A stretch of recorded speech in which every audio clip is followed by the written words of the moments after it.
that when you're old, you're useless. Right. And I mean, it sounds rough to say that. This is what a lot of people really have. And we have this picture in our head. In fact, you probably have this picture right now. And it's that there's tubes, there's monitors, there's wheelchairs, and you don't know your name. And you spend the last 20 years of your life in slow decline, suffering, and spending all of your money, and then basically dying in a hospital. That's actually not what has happened throughout all of history until very recently. What used to happen was the village elder. Like, you become old and wise and venerated, and you share your life's experience with the younger generation, who, at least those of them who are smart enough to listen, because it saves them all of the suffering. Like, human progress happens because we pass things on from the last generation to the new generation. So I spend as much time as I can interviewing people in their 80s and 90s. You know, oh, you want a Nobel Prize? You're still running a lab at 94? I think I want to pick your brain. Right. That was Eric Kandel, the guy who discovered neuroplasticity. And so to be able to do stuff like that, you got to first not die. And there's 4 things, and this is like the thesis of my next book. 4 things are going to kill you. They'll keep you from becoming an anti-aging guru.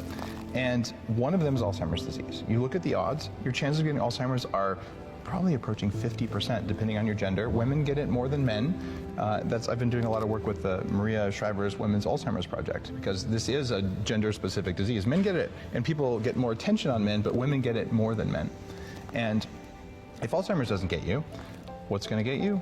Cardiovascular disease. And if that doesn't get you, cancer. And the thing that underlies all 3 of those conditions that is rampant is diabetes, type 2 diabetes. Right. So the first thing you do to live a long time is don't die from one of the big 4 killers. So you have the 4 killers: cancer, diabetes, Alzheimer's, and cardiovascular disease, Yes. right? And I'm guessing that the number 1 way to start avoiding these things is the food that you eat. It is the food that you eat. And The Bulletproof Diet is a book I wrote in 2014 that really brought ketosis back into the mainstream. And the very trick that didn't work in the 70s for ketosis is that it matters what kind of fat you have. It matters what kind of protein you have. Right. So here's something you can do.